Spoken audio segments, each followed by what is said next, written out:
시간에는 오실 그이가 당신입니까? 라는 제목으로 우리가 함께 은혜를 나누도록 하겠습니다. 여러분, 이제 열흘만 지나면 성탄절이죠. 혹시 여러분 성탄절을 맞이하면서 각자 준비하고 계신 게 있으실까요? 아니면 여러분 성탄절을 또 생각하면서 뭔가 내가 내 나름대로 묵상하고 있는 그런 주제가 있으신지 모르겠네요.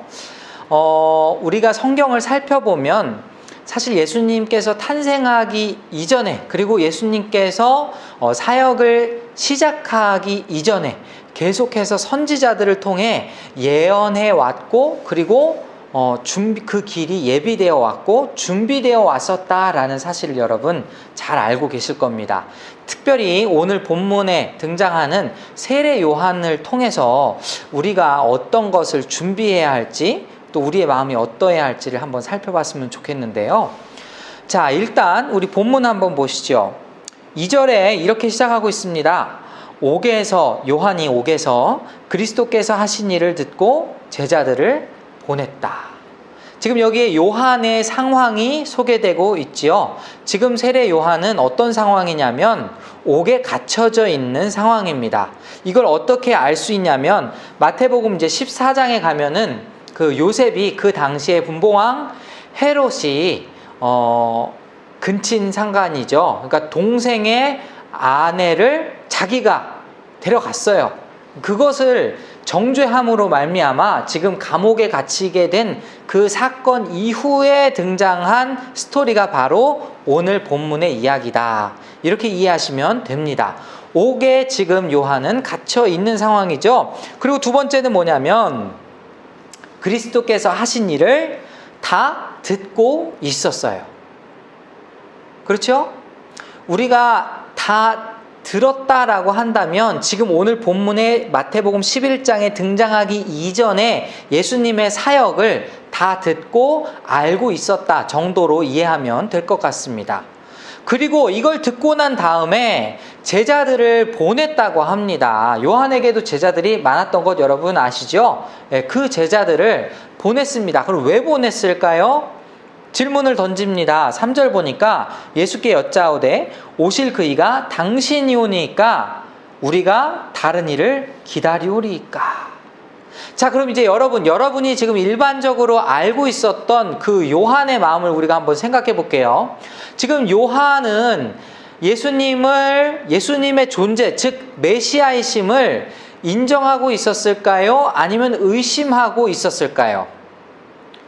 여러분이 아마 지금까지 설교를 들어왔을 때에 이 본문으로 그 말씀을 그냥 읽으면서 또 생각했을 때에 아마도 세례 요한이 지금 예수님의 존재에 대해서 의심하지 않았을까, 이런 생각을 여러분 한 번쯤 하셨을 겁니다. 그런데 우리가 한번 진지하게 과연 그럴까에 대해서 한번 생각해 볼 필요가 있어요. 만약에 지금 세례 요한이 예수 그리스도가 메시아이심을 의심했다라고 한다면 그에 상응하는 합리적인 이유가 있어야겠죠? 자, 세례 요한이 처음에 예수님이 등장하실 그때에 예수님에 대해서 뭐라고 예언했는지 혹시 기억하십니까? 여러분, 마태복음 3장 12절에 가면은 이런 말씀이 있어요. 손에 키를 들고 자기의 타작 마당을 정하게 하사 알곡은 모아 곡간에 들이고 쭉정이는 꺼지지 않는 불에 태우시리라.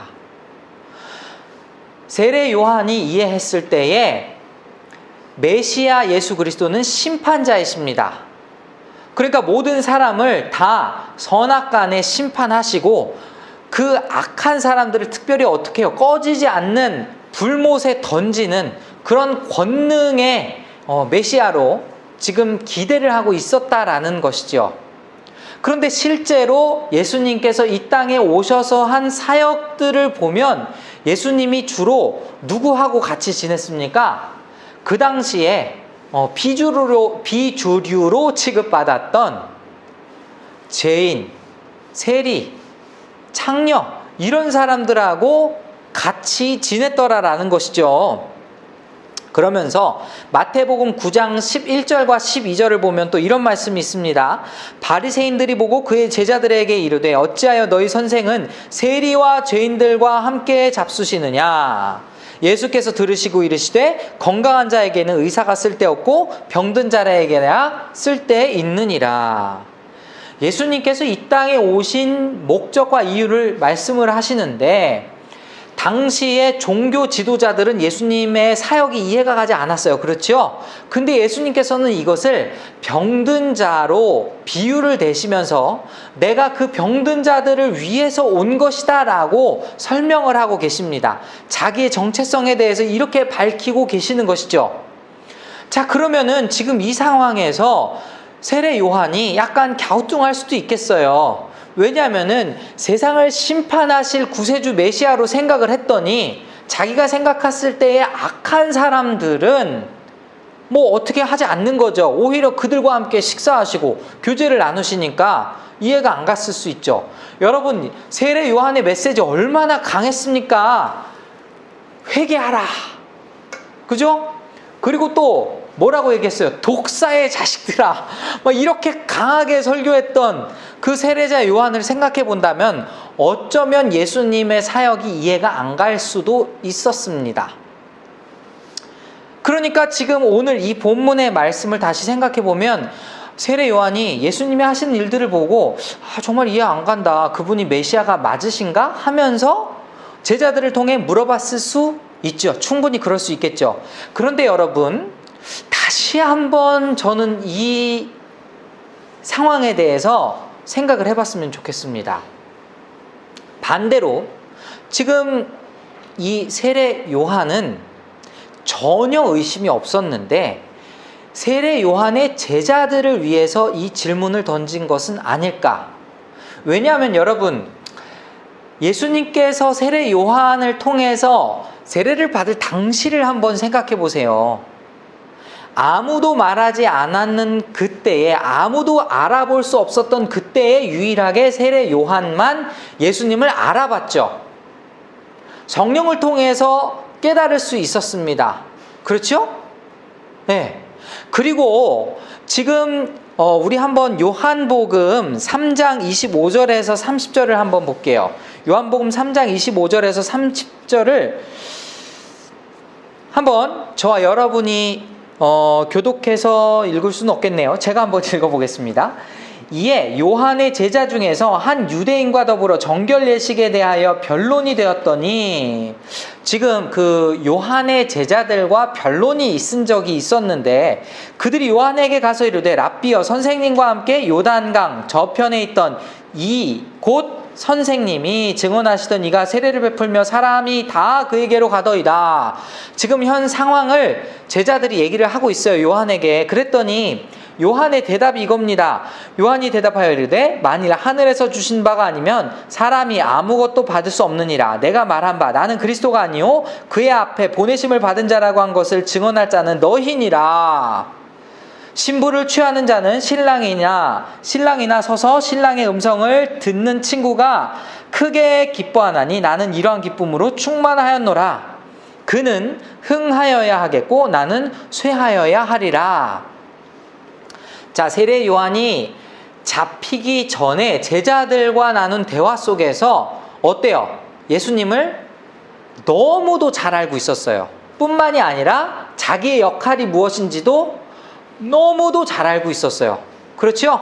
그리고 오늘 본문의 6절 이후에 예수님께서 세례 요한에 대해서 묘사하고 계시는 본문이 있는데 보면은 너희가 무엇을 보려고 광야에 나갔더냐 막 하면서 너희가 선지자를 보러 갔더냐 맞다 하면서 세례 요한을 선지자로 인정하죠. 그리고 그 세례 요한이 말라기 3장 1절에 등장하는 보라 내가 사자를 내 앞에 보내노니 그가 내 길을 내 앞에 준비하리라. 이 말씀을 성취하는 그 선지자가 맞다라고 지금 예수님께서 말씀하고 계신다는 거죠. 예수님도 인정하고 있는 상황이고 세례자 요한도 자기의 분명한 본분과 예수님의 정체성을 아주 잘 알고 있었어요. 자, 이 정도면은 지금 세례 요한이 예수님을 의심하고 있기 때문에 지금 제자들을 보냈을까요? 아니죠. 어쩌면 오늘 본문의 이 3절의 내용을 보면 오실 그이가 당신이 오니까 하고서 우리가 라고 표현을 하고 있어요. 우리가 다른 일을 기다리오리이까. 그렇죠? 자, 이쯤 되면은 우리는 합리적으로 이렇게 생각해 볼 수 있어요. 제자들이 계속해서 요한에게 물어본 거죠. 저분이 정말 예수님 맞습니까? 여러분, 그때 당시 그 유대 사회에서 예수님을 이해하는 것은 사실 쉽지가 않았어요. 그렇죠? 그러니까 세례 요한의 입장에서 자기가 죽을 날이 얼마 남지 않았고 최소한 자기가 옥에 갇혀서 어떤 영향력도 제대로 행사할 수 없는 그런 상황이라는 걸 잘 알고 있었고, 자칫 자신의 존재가 죽음으로 인해서 더 이상 그 제자들에게 영향력이 없겠다 싶으면 오히려 예수님께로 다시금 그분의 정체성을 확인하게 함으로써, 누가? 자신의 제자들이 그것을 확인하게 함으로써 그 제자들이 흩어지는 것을 방지하려는 의도가 있지 않았을까? 우리는 그렇게 생각해 볼 수 있는 것이죠. 정리해서 말씀드리자면 지금 이 상황은 세례 요한이 의심했기 때문에 예수님에게 자신의 제자들을 보냈다라기보다는 오히려 제자들이 예수님을 의심했기 때문에 그들로 하여금 확인시켜주기 위해서 세례 요한의 이름으로 그들이 예수님께 물어보았다라고 보는 것이 훨씬 더 설득력 있는 이야기다라는 것입니다. 자, 그럼 그때에 예수님께서 하신 대답이 무엇이었을까요? 4절 보니까 예수께서 대답하여 이르시되 너희가 가서 듣고 보는 것을 요한에게 알리되 맹인이 보며 못 걷는 사람이 걸으며 나병 환자가 깨끗함을 받으며 못 듣는 자가 들으며 죽은 자가 살아나며 가난한 자에게 복음이 전파된다 하라. 정말 지금 놀라운 일이 벌어지고 있다. 지금 이 벌어지고 있는 사건은 메시아 시대가 도래되고 있음을 알려주는 일련의 사인인 거죠. 그것을 우리가 어떻게 알 수 있습니까? 여러분, 지금 이 상황은 이사야서에서 예언된 그 말씀이 성취되고 있는 사건이다 라고 우리가 생각할 수 있습니다. 이사야서 35장 5절에서 6절을 상반절을 보면 그때에 맹인의 눈이 밝을 것이며 못 듣는 사람의 귀가 열릴 것이며 그때에 저는 자의 혀는 노래하리니. 여기서 이사야 선지자가 말한 그때란 메시아 시대, 정말 하나님 나라가 임했을 그 시대, 메시아로 말미암아 새 시대가 도래될 것인데 그때 이러한 일이 벌어질 것이다 라는 것을 예언한 구절이거든요. 그러니까 지금 예수님은 자신이 누구라고 이야기하고 있습니까? 옛 선지자들이 예언했던 바로 그 메시아가 맞다. 좀 더 구체적으로 얘기하면 뭐예요? 너희가 기다리던 그 사람이 바로 나다. 오실 그이가 바로 나다라는 것을 확실하게 이야기하고 있는 것이죠. 여기서 잠깐 여러분에게 말씀드릴 수 있는 것은, 여러분 지금 말고 초대교회 시대 당시에도 이단은 굉장히 많이 있었습니다. 그 이단 중에서 가장 많이 공격받는 것이 예수님의 인성과 신성에 관한 부분이었어요. 어떤 사람들은 예수님이 원래 한 명의 인간에 불과했는데 세례를 받음으로써 갑자기 신성이 그 몸 안에 주입되었다, 뭐 이렇게 주장하는 사람도 있고, 뭐 여러 가지 이단이 있었습니다. 그런데 지금 이 본문을 통해서 알 수 있는 것은 뭐냐면 예수님은 자기 자신을 너무도 분명하게 알고 있었다라는 거예요. 그러니까 예수님의 탄생서부터 그분은 완전하신 하나님임과 동시에 완전한 사람의 몸을 입고 그분이 오셨다라는 것을 지금 예수님의 자기 표현으로 우리가 알 수 있었다라는 것입니다. 예수님이 자기가 신인지도 몰랐다가 막 세례 받으면서 내가 하나님이었네 이렇게 깨달은 그런 성격의 수준이 아니라는 거예요. 이해하셨죠? 그래서 예수님께서 지금 이 말씀을 통해서 자기가 누구인지에 대해서 밝히 알려주고 계십니다. 그런데 그러면서 하신 말씀이 뭐냐면 누구든지 나로 말미암아 실족하지 아니하는 자는 복이 있도다. 자, 실족한다라는 말은 무슨 말입니까? 의심을 품지 않는 또는 걸려 넘어지지 않는 이런 뜻을 가지고 있어요. 이 말씀은 지금 세례 요한이 실족했다라는 것이 아닙니다. 사실 더 나아가서 지금 세례 요한의 제자들이 의심을 품고 있었기 때문에 나로 말미암아 나를 의심하지 않는 사람은 복이 있다. 나 때문에 걸려 넘어지지 않는 사람은 복이 있다라고 표현을 하고 계신 거예요. 왜 지금 예수님께서는 이렇게 표현을 하고 계신 걸까요? 자, 여러분, 솔직히 얘기해 볼까요? 예수님이 실족하게 할 만한 행동을 하셨습니까? 아니죠. 여기서 지금 실족하게 되는 경우는 두 가지의 경우죠. 하나는 뭐냐면 예수님을 잘못 알고 있었거나 아니면 내가 예수님을 잘못 전파했기 때문에 내 잘못된 전파를 통해서 다른 사람이 실족하게 되거나 이 두 가지 아니겠습니까?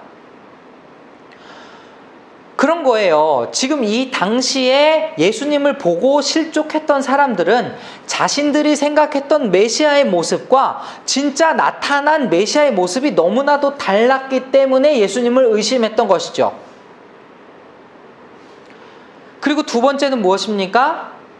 그들이 전파하고 있는 예수님의 모습이 진짜 예수님하고 달랐으니까 또는 예수님의 제자로서 살아야 될 그들의 모습이 너무 제자답지 않았기 때문에 실족할 수밖에 없었죠. 여러분, 신약시대에 이르러서 예수님은 종종 교회를 자기의 몸과 동일시하는 표현을 하곤 합니다.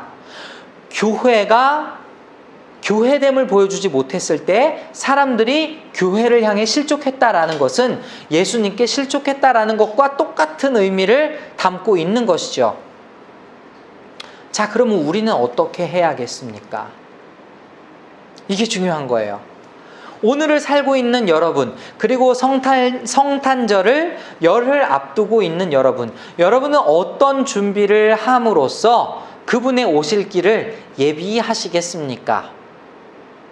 사실 정답은 멀리 있지 않아요. 그리고 뭔가 예수님께서 거창한 것을 우리에게 요구하고 계신다? 저는 그렇게 생각하지 않습니다. 여러분, 예수님이 누구신지 정확하게 알고 있는 것이, 예수님이 누구신지 정확하게 알고자 노력하는 그것이 바로 오실 메시아를 준비하는 것입니다.